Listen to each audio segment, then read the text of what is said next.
to eventually put your slides on. And then we'll have Lucia do the second part. So thank you so much to the organizers here, Augusto and Eduardo, as usual. Today we have a wonderful panel here with Professor Arzoni from Sao Paulo, who's going to be speaking, as you can see here on the screen, about jobs, wages, and urban size. And then we're going to have Lucia Bolea from University of Zaragoza, who's going to focus on questions related to global value chain. So thank you very much to both of you for being available for us. And then Carlos, you take it from here anytime you want. Okay. Thank you. Thank you, everyone. First of all, I'm very happy to interact with Rio again. I'd like to thank the invitation by PUC and Rio for sharing this work we've been doing. Unfortunately, we cannot have lunch after and coffee, but it's what we get. Let's do the best of it. Well, this paper is part of Edivaldo Neves' PhD dissertation, and I guess Edivaldo is with us, and with André Chagas, and was the co-advisor with me of Edivaldo's dissertation. And it's inserted within the literature on urbanization economies, many dimensions of the advantages, productive advantages of large cities have been dealt with in the literature from many dimensions. We took one that, to our knowledge, was never explored before, which is the career strategy of workers in terms of job change. And we evaluate what is the premium, the wage premium for changing jobs, and if that premium is related to urban size. So we study the relationship between job change, wage return, and urban size. In our sample, I will tell you, we have 17 million workers. 13% of the workers changed jobs from one year to the other on average. Of those, 40% decided to change, was a employee's decision, and 6% were forced to change. They were fired, dismissed.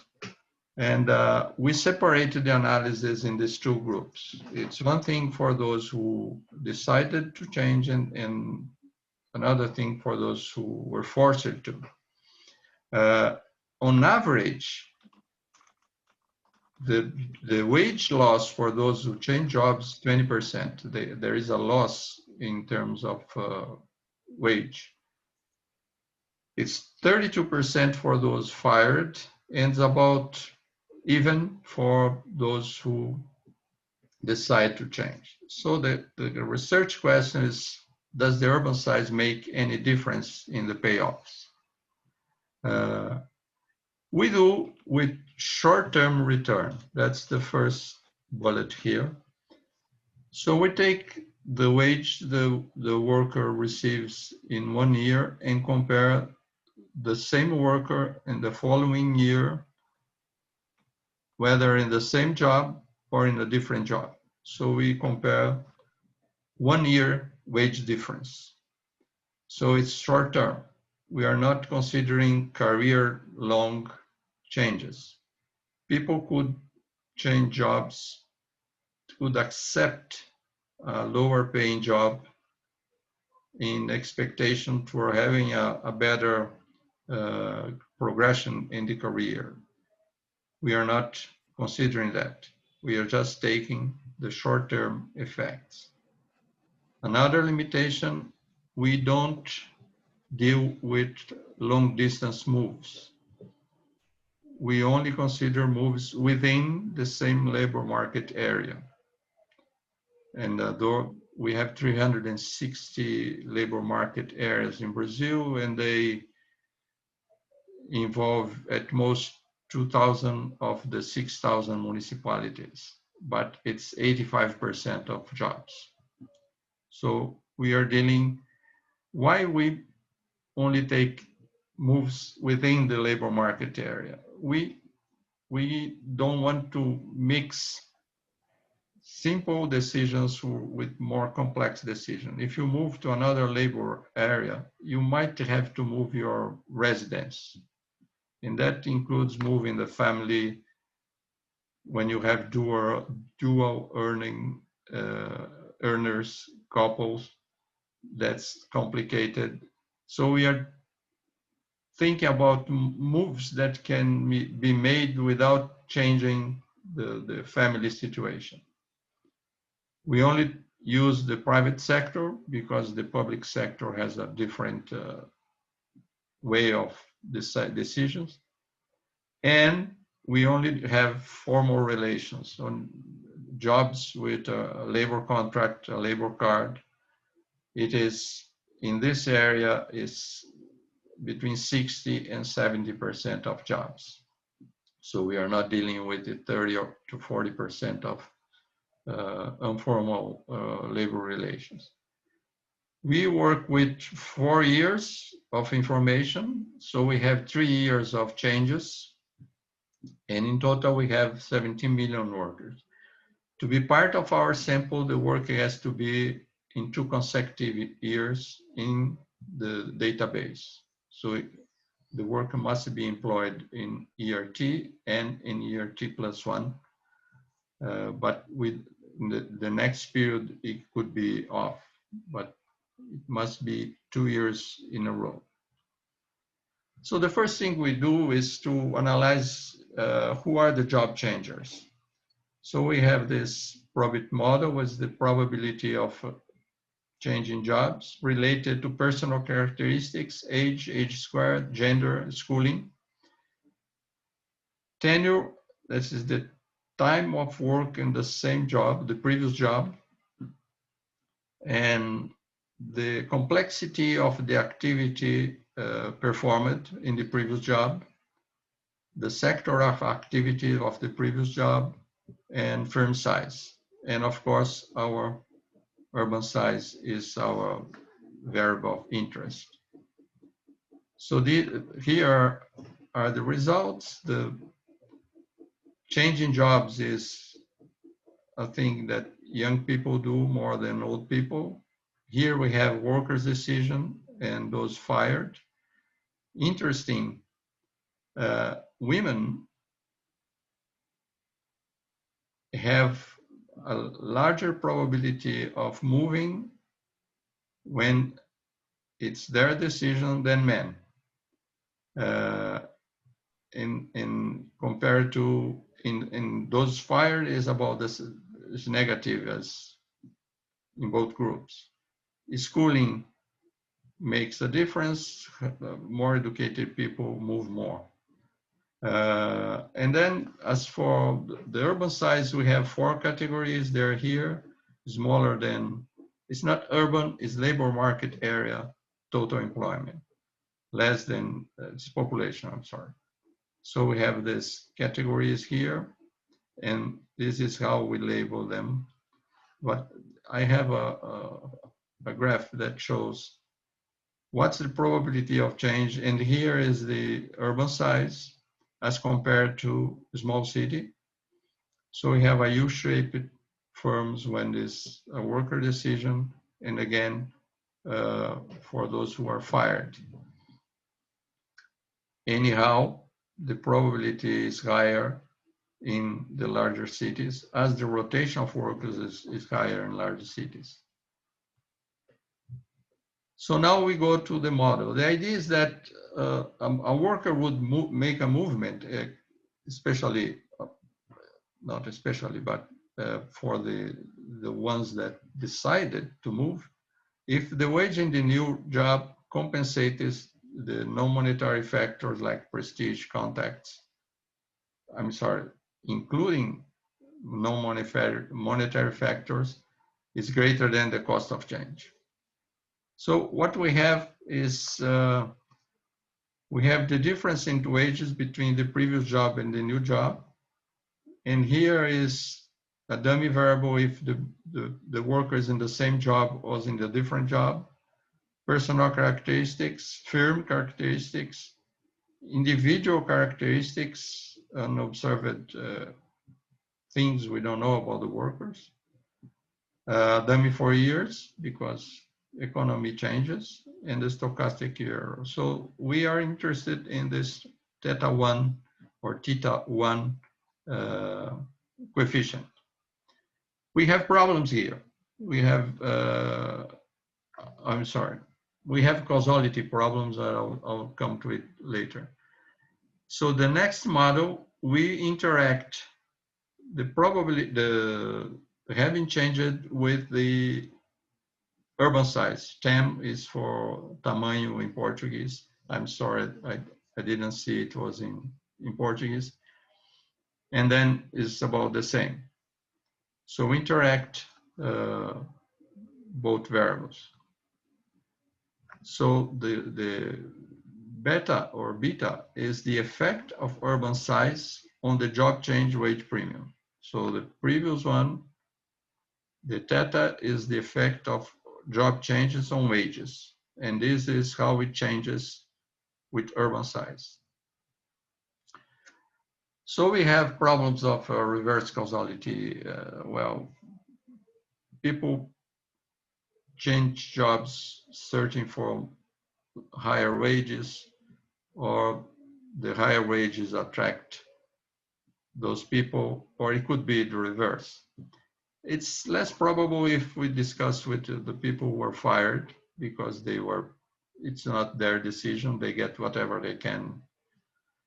However, we should use an instrumental variable that we couldn't find. So we have a compromising solution. We have two other models. We use Woodcock's correction, Woodcock's model, and Heckman correction. For the Woodcock, the idea is for instance, lower paid workers could change more than higher paid workers, and that could introduce some problems. What Woodcock does, he introduces a firm effect. We already have an individual worker effect. So now we have firm effect and the match worker and firm effect. So it's about the complementarity between worker and firm. If the unobserved characteristics are important, the fixed effects of firm and match would solve most of the problems. And this is not the same as using instrumental variable, but it alleviates. So what we do, we have a firm fixed effect and the match worker firm. Those who do econometrics might be considering that how they could estimate this with so many workers and variables. Well, Edivaldo used our facilities, and there are solutions to this in the literature. And the Heckman, we already presented the probability of job changes. Changing jobs is not random, so there is selectivity. So what we do, we estimate the probability of change as we've shown before, and we use the predicted values to calculate the Mills inverse who enters the model. And here is what the model looks like. We put the inverse there. So let's go to the results. We have tables, but I have graphs. I think they are more illustrative. So this is the wage premium for changing jobs for those who were fired in the left and those who decided to change jobs. We can see the first conclusion is that the first column is for the fixed effects model without any concern about causality. The second column is the Heckman correction, and the third column is the Woodcock model. So there are small differences between the coefficients, but the conclusions are the same. So if you get people fired, there is a loss in wages, but the loss is lower for as the city grows, especially from medium to very large. So even for those who lose job in a large city, it is not as bad as in a small city, especially in the medium city. However, when there is a worker decision to move, you can see that in small cities, even in this case, the short-term result is negative. Well, this Woodcock here is not significant. But from there on, we can see that there is a positive premium in terms of jobs, of wages, and it increases with seat size. It gets to about 6% of wage increase as compared to those who don't move. So this is, well, but there is heterogeneity, and now I present what happens across education levels. So here is the basic schooling group, fired loose. If you compare the blue parts so this is high school and this is college. So the negative parts are about the same. It seems that there is no much difference in terms of education when you are fired. But when you decide to move, we can see that the base and the scale is the same. So we can see that the premium is larger for college degrees, medium for high school, and smaller for basic schooling. So it's not the same for everyone. Having education increases your gains in job change. So coming to the final remarks, considering this literature on the advantages of being in large cities, the idea of sharing, matching, and learning, we worked with a dimension that was not exhibited in the literature from as far as we know. And we found that this is another dimension of urbanization economies. So in larger cities, there are better chances of successful career strategy. So workers can plan with better results. So there is a higher probability of change, a higher probability of finding the best match from the point of view of the worker, and higher payoffs, even for those fired. From the firm's point of view, they have a higher probability of finding the right employee. There is a larger rotation of workers in large cities. It facilitates the match. And it seems that career strategies is another dimension of urbanization economies. So this is our paper. Thank you. All right, Carlos, thank you so much. Very interesting work. I have two questions for you.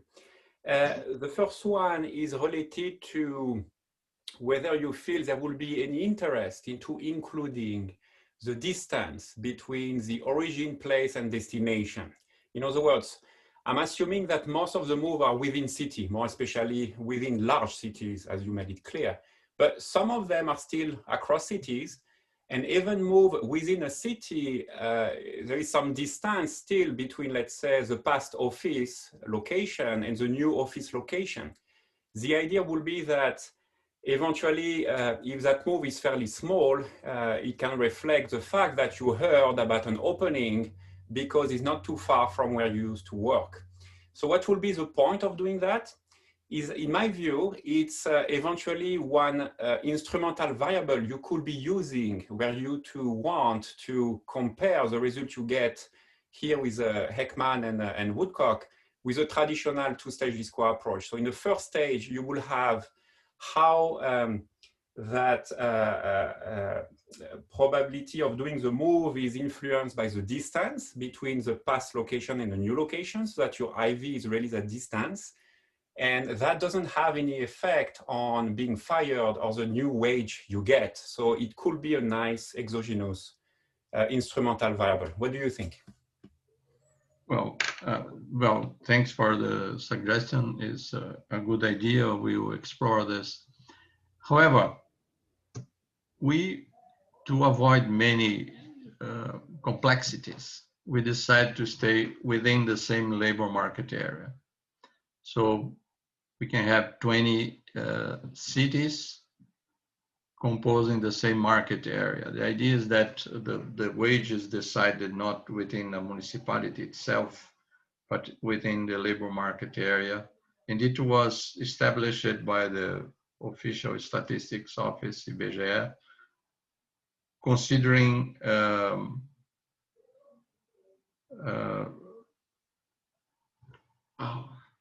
commuting for work and commuting for study, for education. So so the idea is that the worker doesn't have to change the family location. However, within the municipality, we have within the labor market area, we have different municipalities, and they are at different distance from the previous job. So we could use distance within the labor market area as an instrument. It could be a solution we didn't find before. I think Edivaldo is happy to hear this. Thank you, Sandy. Yeah, no, absolutely. Of course, two-stage D-square would be the solution. Well, at least to compare it with what you have. Why don't we take a few additional comments and questions for Carlos, please? Carlos, this is Jeff Hewings. Hi, Jeff. Thank you very much for a nice presentation. A couple of thoughts. First, work in the US has shown that the role of the household plays an important decision about whether people will move or not. And for example, if you're part of a two-career family, you may be much less risk averse than in the case of being a single person. And so the interesting question is, do you know anything about the family structure, the family size? The second one is, this work is sort of very interesting in terms of a complement to some of the work that Åsa Kukesi has been doing in Sweden, where she's been looking at this from the firm perspective. In other words, under what criteria do firms make decisions about whether to fire or not fire people? And she has been sort of exploring this in the context of the notion of related variety, and whether people who have the same skills make a difference in terms of, from the firm perspective, whether they move from one firm to another firm. So I think there might be some interesting ways that you could complement this in some future work. Obviously, the last thing Edivaldo needs to do right now is open up a new vista. But I think it would be interesting to look at this from both the firm side and from the individual side. And if you have any information about the structure of the firms, their profitability and things like that, that would make a very nice complete story. But thank you very much for some nice work. Thank you, Jeff. It's very nice to hear your voice. Well, this is something I miss, the lunch after this seminar that we would have probably at Timponis. Thank you very much for your comments. Unfortunately, within this data set, we don't have the family size. So we don't really know whether it's a dual earning couple, if it's a single person. We have age, but it doesn't cover everything. And looking at from the firm size is really a good idea. And I will write you later to, if you could send me the reference for the people in Switzerland. I couldn't understand their names, but just send me, and we are discussing this idea of using related variety, but we didn't move. By the way, Valdo has finished his PhD last year, and now he's teaching at the economics department is a temporary job, but we are very happy to have him. Thank you, Jeff. Okay, thank you so much, Carlos. We have one comment on the chat. William, why don't you simply unmute yourself and ask your question, please? William, don't be shy. Simply unmute yourself and ask your question. Could be in Portuguese if you want. No, okay, it's in English. All right, so let me read it. William, are you here? Yes. Okay. Simply ask your question, please. Okay. I was thinking about, could FGTS that forced savings that only fired employees could it reduce the perceived losses and income, and did you account for it? It could. Thank you, William, for the question. Well, there is something we don't. Edvaldo worked in another chapter of his dissertation with those who were fired and were not. We never considered the FGTS, for those who don't know, is a savings that every worker is forced to do from every month's salary.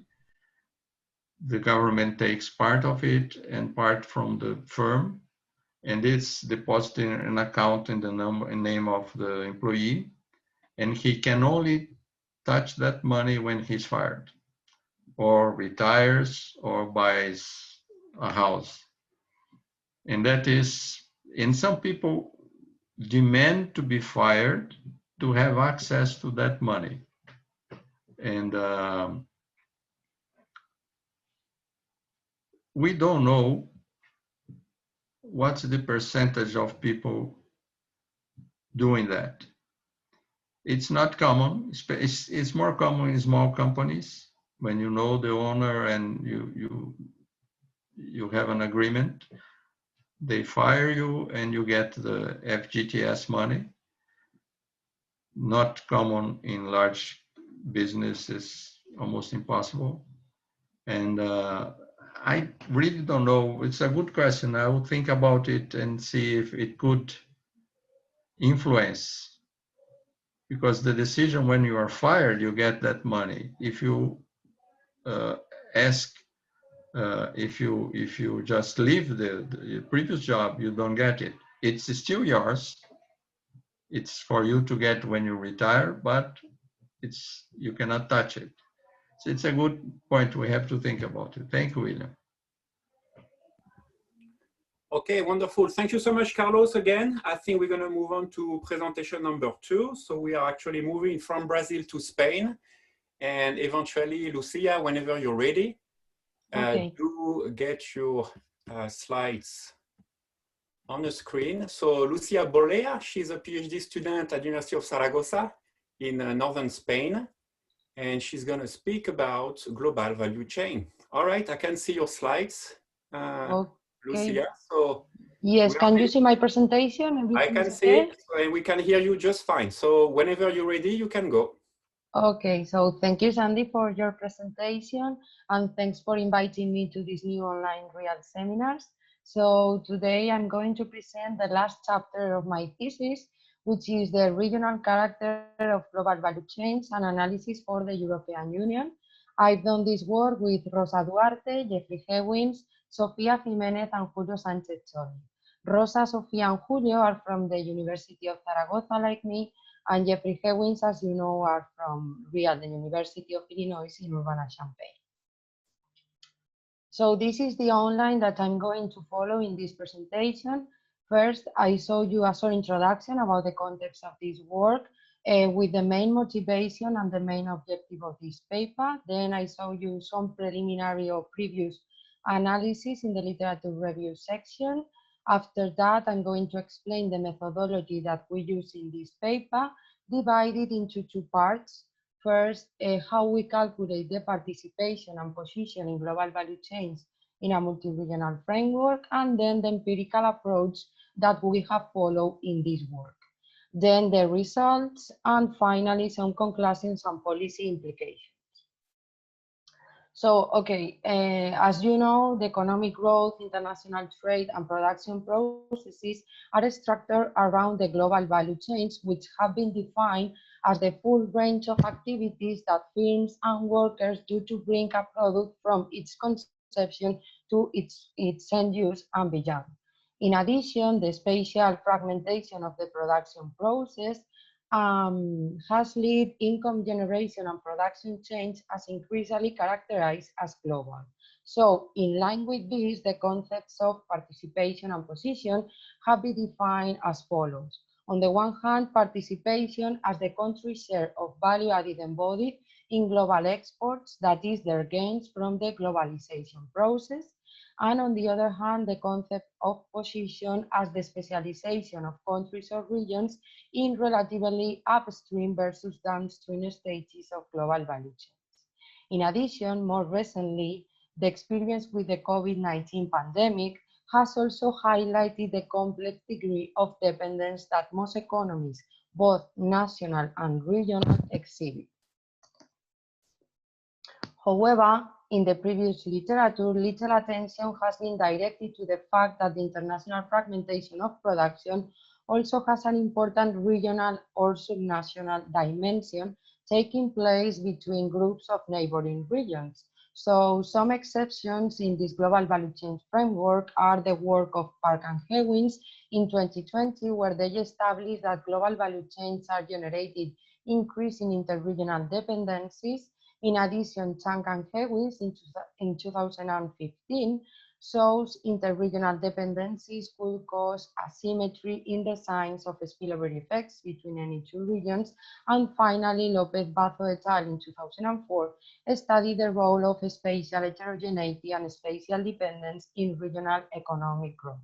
So taking into account these exceptions in the global value chain framework, what is the aim or what is the main objective of this paper? Okay, so is to analyze the participation and position of regions in global value chains, providing systematic evidence of the spatial influence of neighborhood closeness. So to illustrate this, to carry out this objective, we control for economic, educational, and technological characteristics of regions, explaining their performance in global value chains. In addition, we use different spatial econometric techniques to try to measure the existence of any spatial heterogeneity and spatial dependence in the analysis of the production processes. So to do this, we use the multi-regional output tables from EU-REGIO that cover the full supply chain in the world economy. So with this paper, we try to answer questions such as, do local factors influence the involvement of regions and sectors in global value chains in terms of their participation and position? Or does the behavior of neighboring regions influence these regional outcomes? And finally, is there evidence of spatial dependence in the European global value chains? So in the previous literature, several studies focus on the study of the role that countries or regions have in the global value chains. So this is the case, for example, of Hamels et al. In 2001 and Chen et al. In 2005, where they study the vertical specialization as a proxy of the measure of participation of a country in a global value chain to try to explain the competitiveness between countries. In addition, Dieffenbacher et al. In 2007 proposed the indicator called average propagation length to measure this participation. Also, Antras et al. In 2012 present two different approaches to build a measure of industry upstreamness or average distance from final use. One of these measures related with the forward linkage of the input-output methodology. And finally, Timmer et al. In 2013 and Loss et al. In 2015 proposed a new measure to calculate global value chains participation indexes in a multi-regional frame. On the other hand, the existence and size of spatial spillovers has been a relevant topic on the regional economic literature. This is the case of Lopez Bazo et al. In 2004, as I established before, the Erthur and Koch in 2006, and finally Marquez et al. In 2014. So taking into account this previous literature and to do all of this, to carry out this work, we use, as I said before, the input-output tables from EU-RIGIO, but just for the year 2010, which is the last year of this database. So the data offers information at the NUT2 level, okay? So we have 249 European regions and 17 non-European countries at the country level with a disaggregation of 14 economic sectors. I have to clarify that in this work, we just focus in the behavior and in the evolution of the European regions, okay? So our starting point is the representation of a closed economy with end industries and end regions, with this equilibrium equation of the input-output methodology, where X is the vector of the total output, zeta is the matrix of intermediate input flows, and Y is the vector of total final demand. This equilibrium equation, following this procedure that you can see in this slide, can be expressed in terms of the well-known Leontief inverse matrix, as you can see in this last equation. If we premultiply this equation by a diagonalized vector of direct value-added unitary coefficients, we obtain omega, this matrix, okay? The reading by rows and columns of this matrix offers information on the value added, on the origins and destinations of value added generated through the global production chain. However, our interest is the study just of the regions, not the sectors. So we aggregate the information of this matrix by sectors with this other matrix, with E, which is a sectoral aggregation matrix of the appropriate dimension. So with this last matrix, we have information for each European region about the value added directly and indirectly incorporated in the production of the final demand of the region and the value added incorporated in the intermediate input sold to other regions and countries to fulfill their final demands. So therefore, in order to calculate our first endogenous variable, the participation of each local region in global value chains, we compute the share of the value added embodied in exports of each region sold to other regions in the total value added generated by exports for all the regions of our sample. So the interpretation of this share, the interpretation of this measure, is the higher the value of the participation of the regions, the greater the level of globalization. Regarding the position, the other endogenous variable of our work, we use one of the measures proposed by Antras et al. In 2012 to build a measure of an industry upstreamness with this equation, okay? The interpretation of this equation is the larger values of position are associated with higher levels of upstreamness or of region. So, for example, if one region has a high level of this equation, a high level of upstreamness, okay, this region will be an exporter of intermediate inputs and an importer of final goods. So once we define the endogenous variable of our model, in this table, you can see the possible determinants of our endogenous variables. First, we can see the population, the total population of each region, then the structural business statistics variable, which is an index and represents the structural activity and competitiveness of each local region. Then we consider that the human capital is important to explain the fragmentation of the production processes. So we include these two independent variables. First, the tertiary education, and then the people who works in science and technological sectors of each region. Then we include the mobility variable, which is the amount of people that changes their residence to another region. We try to measure the immigration of each local region with this variable. In addition, we consider that the trade structure and the specialization degree of each local region is important to explain the fragmentation of production processes. So we include these three specialization indexes of agricultural sector, textile, and automotive sector as a ratio. Then we include these four dummy variables, okay, to control or to measure the level of urbanization and ruralization of each region of our sample. The first dummy variable represents the highest level of urbanization, and the last dummy variable represents the highest level of ruralization. And finally, and the most important variable, or one of the most important explicative variables of our models, is this dummy variable, okay, the international border, which represents the existence or not of a frontier with another country. So takes the value 1 if there is a frontier, and takes the value 0 if there is no frontier. If we focus in these last columns, first we can see the expected direct signs, and then the expected indirect signs for these explicative variables. We can see that for the majority of these independent variables, the expected sign is positive, and the direct signs are in line with the expected indirect signs. So once we defined the endogenous and the exogenous variables here, you can see in the first place the model for participation, which include all the explicative variables that I explained before. And then here you can see the model for the second endogenous variable, which is the position. And in this case, you can see that it's a log-log linear equation, because we have to smooth some values of position. We have problems because they are really high.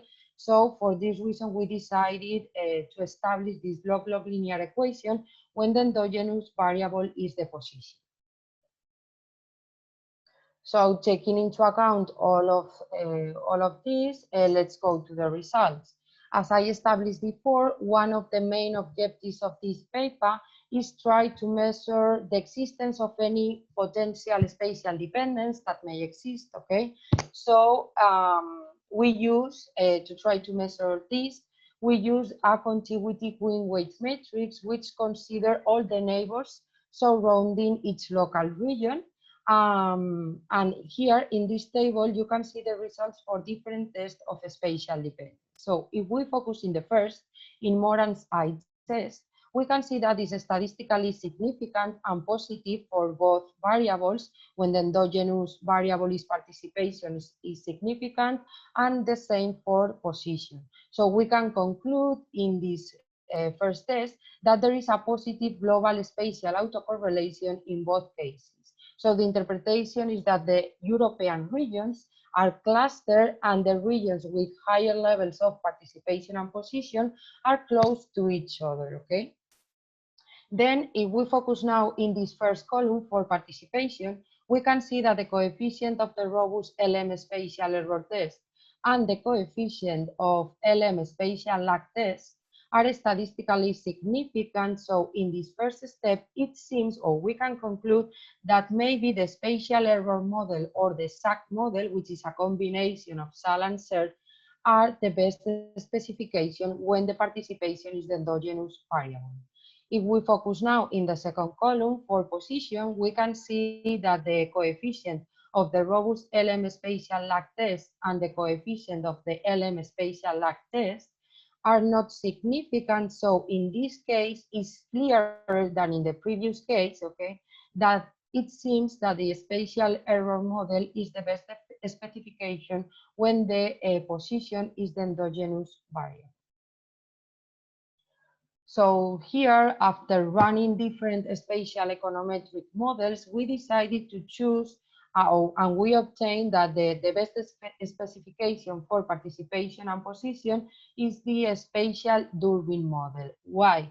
Because we obtained here, with the spatial Hausmann test, the statistically significance of the coefficient in both cases, which can be interpreted as the coefficient of the Schall or SER models are inefficient in comparison to the spatial Durbin model. So this is the reason why we decided to run this model for participation, to choose this model for participation and position.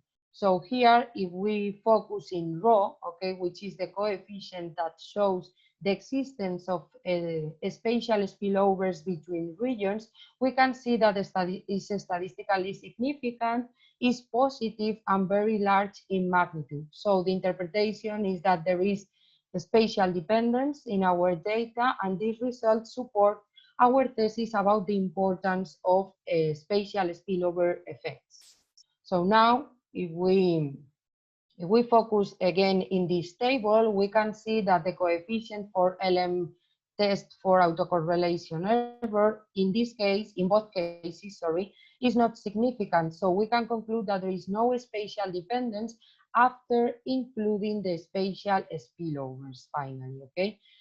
However, we have to note that this coefficient, the coefficient of the spatial Durbin model, do not directly reflect the spatial spillover. So this coefficient reflects the direct and indirect or spillover effects inside the same coefficient. So we have to separate and we have to calculate in a separate way the direct, indirect, and total effects. So here in this table, you can see the results for participation, when the participation is the endogenous variable.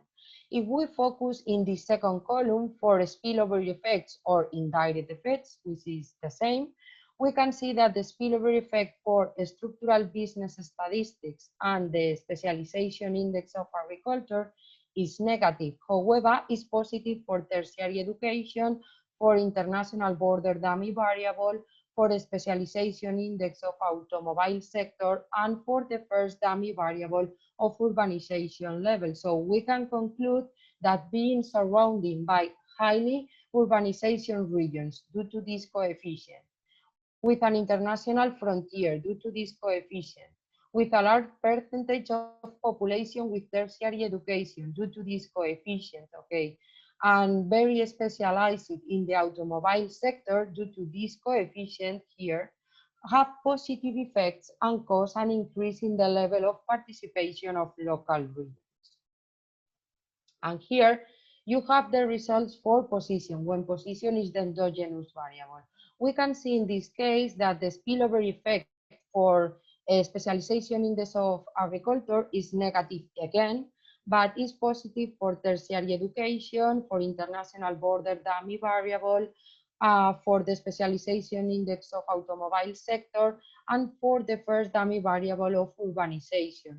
So we can conclude that being surrounded by regions with high tertiary education, have a border with another region of another country, international border, are specialized in the production of the automobile sector, and are urbanized regions, cause the value of the position in the global value chain of the local region will be higher.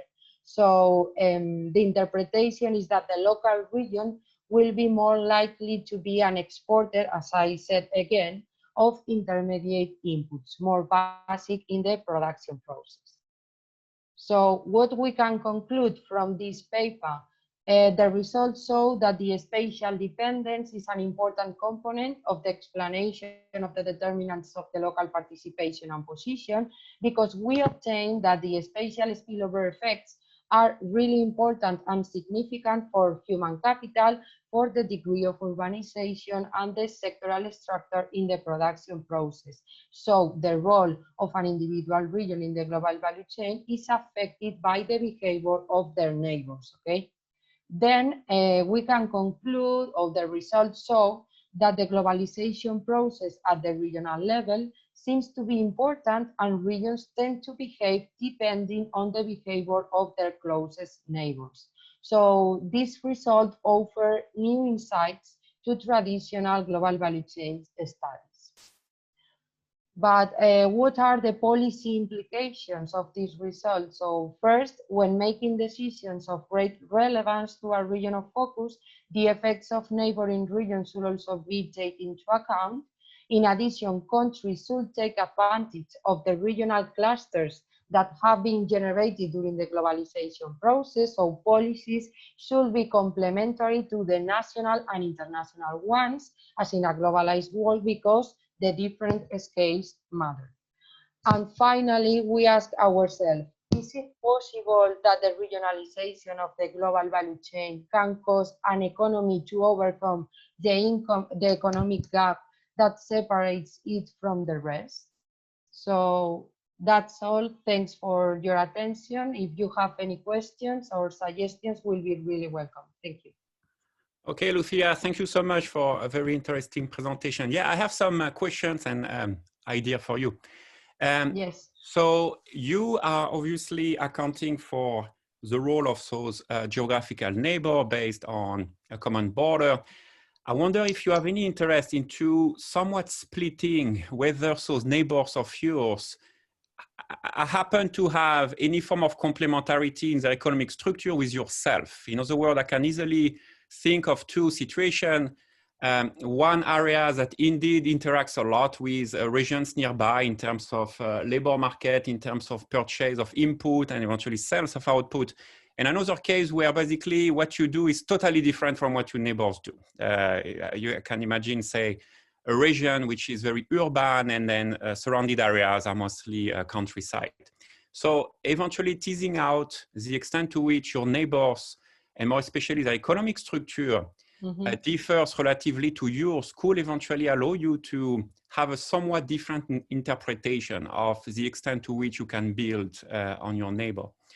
Secondly, I think that it would be interesting too to find out whether it is actually your direct geographical neighbors that really matter to your own value chain, or whether it is a country you belong to. It would be great to end up with some actual estimate of that point. Were you to compare those two and look at the country level, you will have to remove your own neighbor from the calculation because you cannot account for them twice. But it would be very interesting to end up with some understanding of which one of those two matters the most.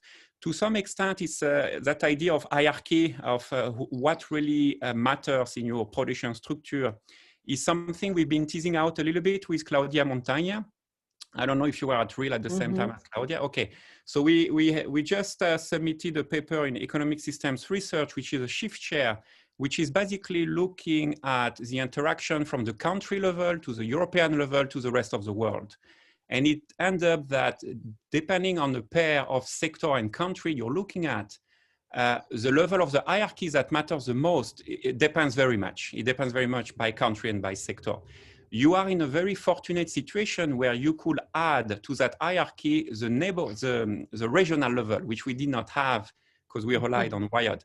So eventually it's something that you may be interested in checking too, which end up simply being about understanding a bit better the hierarchy of the relationship between your own economic structure and the rest of the world, and however way you want to split that rest of the world. So thank you so much, Lucia. Okay, thank you for your comments and your suggestions, Sandy. We will explore all of these, and I will take your paper of economic system research. So thank you. Sure, no problem. I'll send you that. More questions, more comments for Lucia, please. Hi, Lucia. Stefan Porsky speaking. Hi. Actually, I have three comments. One is a bit a smaller comment. So I've seen that in some way you have this cross-sectional data set, and which makes in some way open to anything of criticism of omitted variables and all this stuff. And so have you thought about, because you don't have any national dummy in it, so you could include a country dummy, or you could include a regional dummy, like regional fixed effects. So I was thinking about, no, because now you compare, let's take Spain, you compare regions in northern Spain with regions in southern Spain, and they're significantly different. Huh? And so what you could do, for example, is, there's a NUTS1 region definition in the European Union, and you can just take NUTS1 dummies to control, for example, the southern part and the northern part, but because they're very different in their characteristics, and it's the same for other countries in Europe as well. Yeah, but we control by region. You control by region? Yes. Okay, sorry, I haven't seen this. I haven't seen that you have a regional fixed effect in the model. Can you repeat, please? I haven't seen that you have a regional dummy, like a regional fixed effect in your model. Do you have a regional fixed effect in your model? Yes. Oh, okay, sorry, I haven't seen this, I'm sorry.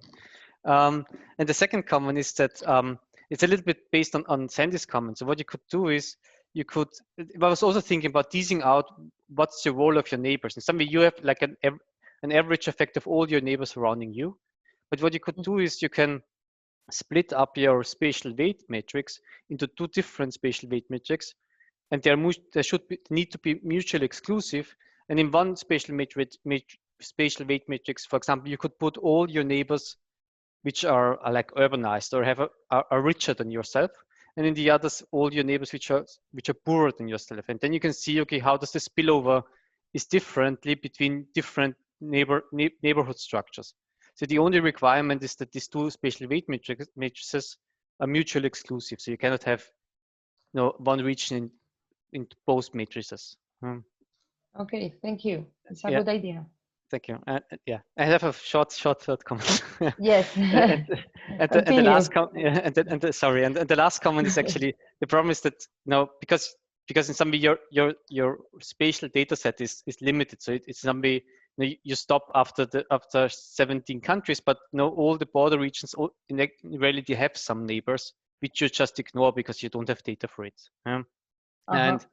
And what you could do is, in a robustness test, there's a Collegium Brucher paper in 2010 doing this, and what they did is you just use these regions which are fully identified with their neighbors. Okay, so you ignore all the border regions, and you just use these regions which have the full neighborhood structure around them, and then you do something like a robustness exercise and see if you still find these effects, because then they are fully identified and don't have any missing structure because of your data set.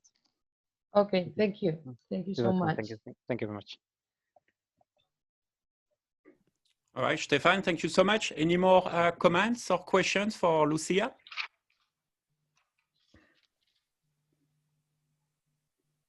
Okay, then I think we're gonna leave it to that. So Lucia, Carlos, muchísimas gracias, muito obrigado to both of you for your very interesting presentation. You see, I'm working on my foreign languages here. And I really thank you and all the participants. Very, very special thanks as usual to Eduardo and Augusto for preparing the meeting. And I really hope to see all of you next week in the same location, the cyberspace, at the same time. Have a good week, everybody. See you.